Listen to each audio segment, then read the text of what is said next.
Cameras out already. Back in this thing. What's up? Let's get it.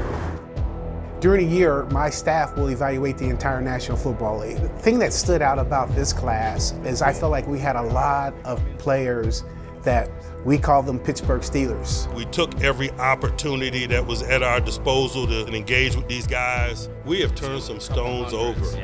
I've talked about identifying players who are Steelers. It's hard to explain that in a few words, but when you're in this building and a part of this organization for as long as I have, and several members of our staff, you just know what it means to be a Steeler. Omar, how are you? And that's what we're trying to identify, and that's what this whole process has been all about, trying to find the right Steelers. The city of champions. And he's set. Let's go! Touchdown, Steelers! The standard is the standard.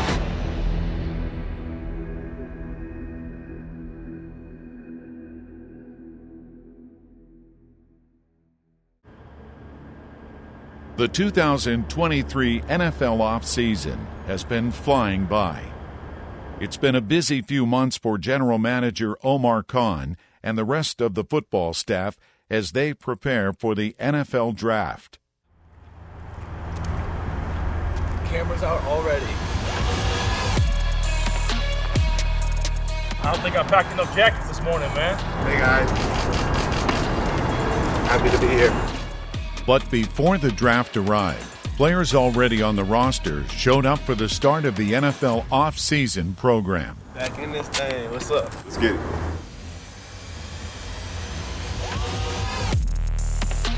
Phase 1 of the organized team activities, which kicked off earlier this month, consists of strength and conditioning, meetings, and physical rehabilitation only.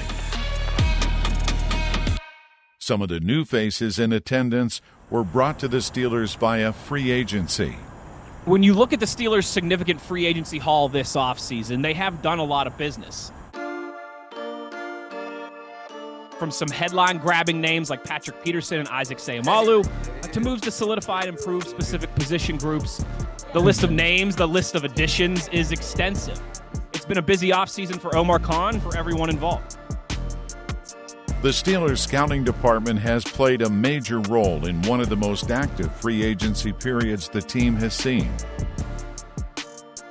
While each individual plays an important role in the scouting process, Director of Pro Scouting Sheldon White is a key component in free agency, and his background makes him a perfect fit for the job. If you looked at my middle school yearbook, it had I wanted to be a professional football player and an executive. My wife and I are passion workers. My passion is football. I have a love for the game, and I've always wanted to be as close to it as I could be. So that started all the way back in middle school, watching guys like Joe Green and Franco Harris and all those kind of guys, and then moving up all the way through the ranks. Got a scholarship at Miami University as an athlete and went in right away, and they moved me to cornerback my first year there. And I spent 4 years as a starting corner there. Coming out of college, Blesto, they had the fastest time for me in the country that year at 4.33 in the 40-yard dash. So I offered a lot of speed and man coverage skills to every team that I played for. So I was their man cover guy. Got drafted 62nd by the New York Giants, played corner there as well, and the nickelback position. And then went from there for 2 years to the Detroit Lions for 3 years, and then the Cincinnati Bengals in 1993, where I finished up with the career-ending neck injury that year. And once I finished up playing, I got hired as a receiver coach at Miami, Ohio. So it gave me a total different perspective to have an ability to have played the cornerback position all the way through college and be on the other side of football. It really gave me a good grasp of offensive and defensive play prior to coming into this job, where when you're in the profession of scouting, you have to know all positions and have a good feel for what kind of schemes are being run from each side of the football, as well as special teams. So I had a good grasp of the overall view. After 3.5 years coaching with Miami of Ohio, White got hired as a scout by the Detroit Lions in 1997, where he spent 19 years working his way up the ranks. In 2015, he was named the interim general manager. Then, after spending 5 years at Michigan State University and 1 season with the Washington Commanders, he found his way to Pittsburgh. I have a love for football. And as soon as you walk through the building, the first thing that really hits your eyes are those 6 trophies. And there's a strong will to get a 7th one. If anyone that's worked around me, they know that I love this game. And so when I say that, it's something that I haven't done yet. My high school jersey's retired. I'm in my college's Hall of Fame. I played in the National Football League. I'm looking for a trophy myself. What's different about this place is right away you understand and you know the culture. You can see it, you can feel it right away. And then you also have the ability to just work with people with like minds. To get prepared for free agency, the first thing a professional scout has to do is you better know your own team. So really that starts in training camp. Me handing out assignments and we're evaluating everyone on our own football team first. Then you have to find out during training camp the other teams and who are their players that are on the bubble that may get cut, that may give your guys some competition here. We're also constantly replenishing our roster here. So there's 1,696 players in the NFL, 32 times 53. And then you take that number and there's 16 additional practice squad players, but guys are in and out. We're constantly looking at our roster and watching the waiver wire each day to see who's getting cut, to see if they're a person that can come in and give our guys competition here. Competition is the name of the game. And when you're dealing with scouting over 1,600 players throughout an NFL season, it's best to leave no stone unturned. During a year, my staff will evaluate the entire National Football League. We will look at every player that's on a football team as we're going through the roster. At the end of the year, we have to evaluate our team again as a staff. I mean, we've been watching these guys and we will break them down weekly and go over them in fine detail. I've watched every game and every player of every game and graded them. So now we want to find, in addition with our coaching staff, who do we want back for next year and what do we think we need going into free agency and the draft. We're constantly in communication the entire year. It starts obviously with Omar and keeping systems together, not having 2 separate pro and college type systems. A lot of the grading scales are very similar. And then there's a lot of crossing going on as well. Like I'll head to the Senior Bowl and do that. I'll go to the Combine as well. The college guys, they're looking at our game film as well. If they're not at the games, they're looking at our games. We're constantly in communication with what's going on here and how we need to get better. Especially on the pro end, I'm trying to stay a step ahead of the coach. I want to know when he walks in and says, hey, we need to get a little bit better, play a little bit better at position A. I've already looked at that as well. I'm hoping that I'm seeing the same thing that he is. Hey coach, hey Omar, I've seen the same thing you're seeing right now. And so here's a list of guys that are available right now that may be able to help us. White and his staff's preparation was evident during this year's free agency period. The Steelers signed multiple players on both sides of the ball that fit what the organization is looking for. The thing that stood out about this class is I felt like we had a lot of players that we call them Pittsburgh Steelers. And so we don't go hunting looking for every player that's available, and sometimes it's not just the talented player as well. They have to fit what goes on in this building and with our football team and the way we do things around here. And that's what we went searching for and hunting for, and we got some players that we feel confident that will come in and be a great part of our integral part of our program. As important as adding talent is during this time of the year, retaining it is vital as well.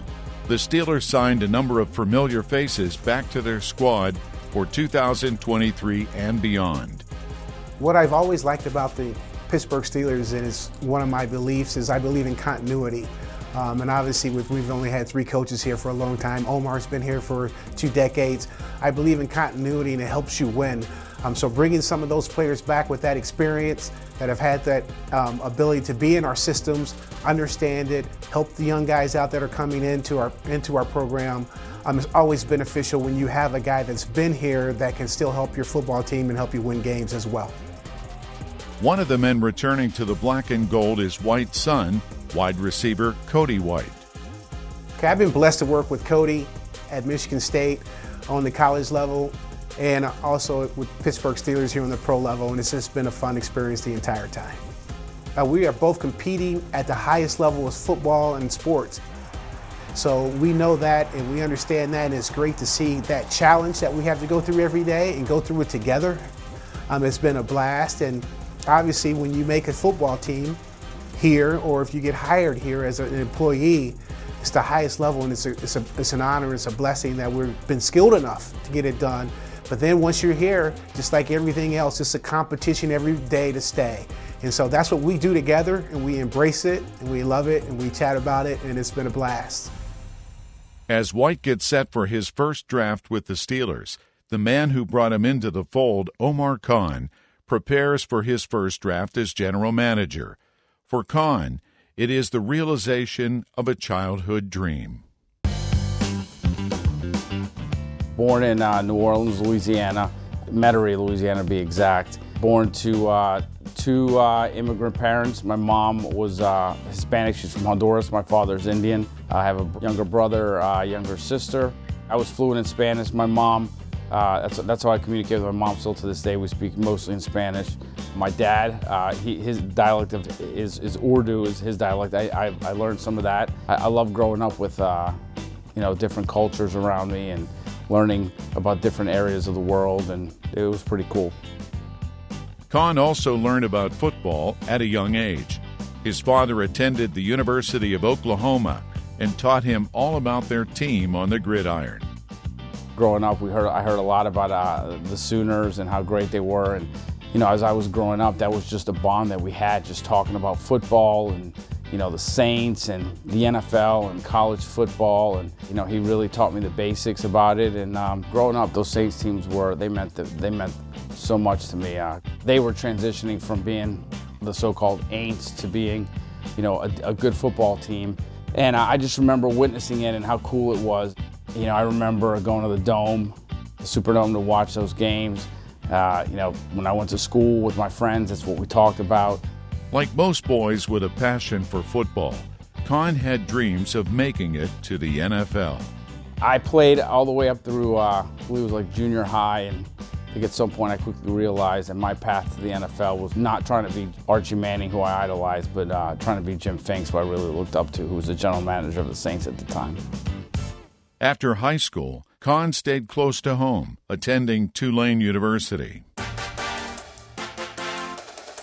So when I was in college, I started sending several letters to people in the NFL, general managers, personnel directors, scouts, people at all levels, asking them, just writing them letters before email, asking them for advice on what I needed to do to hopefully one day become a general manager in the NFL.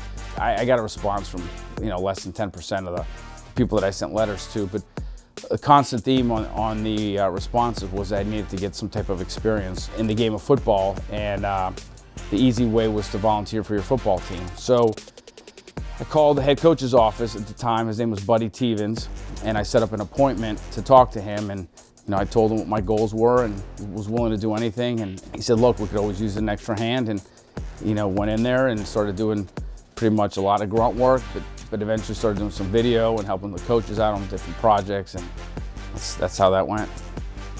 That led to an opportunity with the hometown Saints.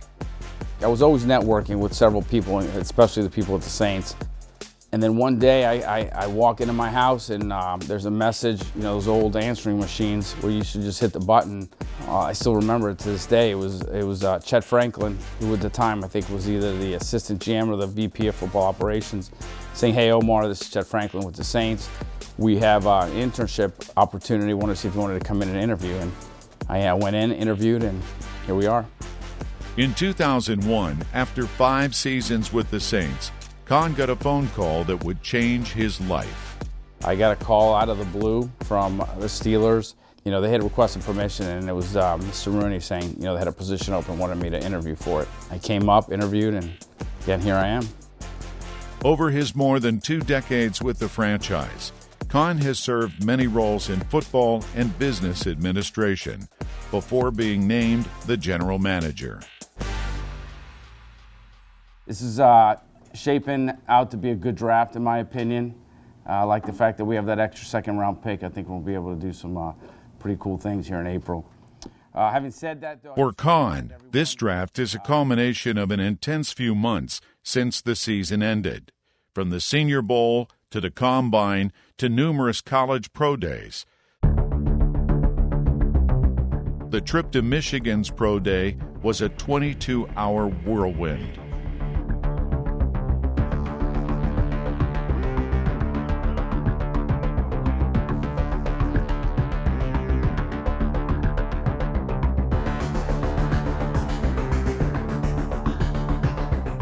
I utilize the flight to watch film on the players, so just know as much about them as I possibly can before we start the pro day.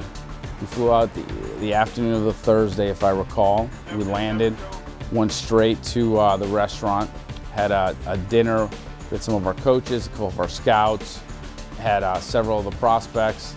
Great opportunity to get to know the players. Headed back to the hotel the next morning, woke up really early, headed to the school.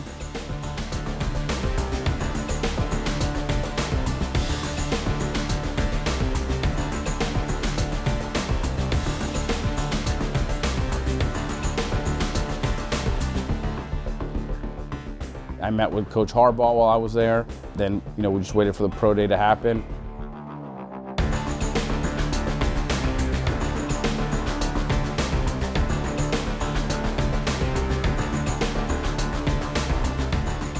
Spent some more time with the prospects, met some parents while we were there, talked to some assistant coaches. Attending the pro day is a really important part of the process, in my opinion. It's just another opportunity to get to know the players, not only a little more on the field, but really off the field. Understand who the person is that you'd be drafting if that so happens. But it's an important part of the process, in my opinion.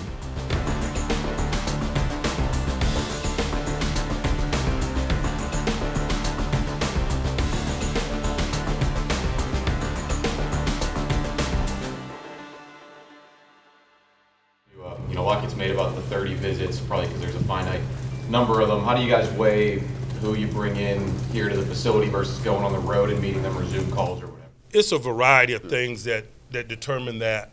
Sometimes we're trying to gather medical information. Sometimes we're trying to spend another intellectual football day with them.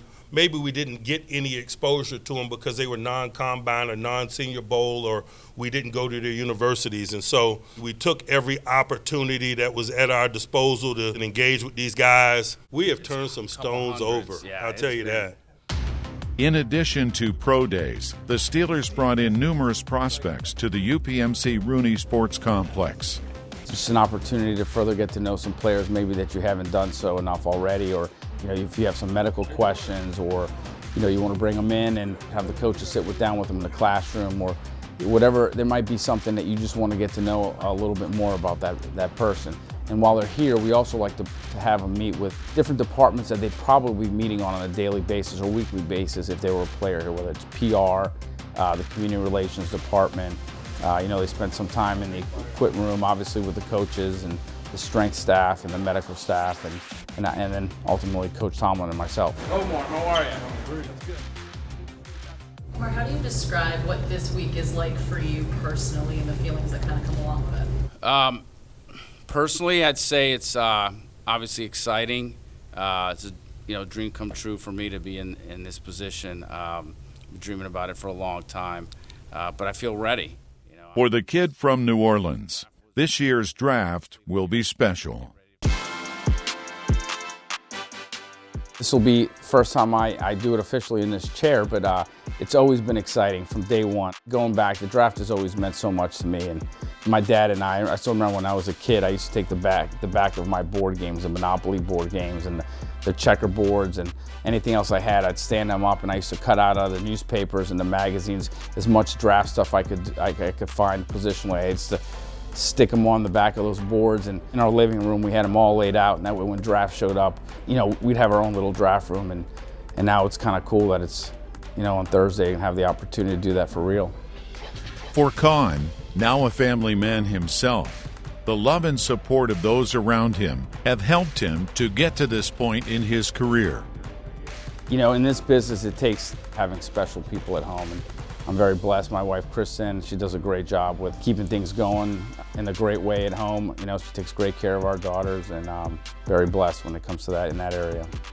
I think he's done a fantastic job. When you get into that chair, you have to be able to delegate responsibilities to guys with experience. He's been able to do that very well, and he is working his tail off. And I'm looking forward to seeing him grow because he's going to be a star in this league. And when the Steelers are on the clock, Khan and the organization have one goal: selecting men of steel. I've talked about identifying players who are Steelers. It's hard to explain that in a few words, but when you're in this building and a part of this organization for as long as I have, and several members of our staff, you just know what it means to be a Steeler. And that's what we're trying to identify, and that's what this whole process has been all about, trying to find the right Steelers.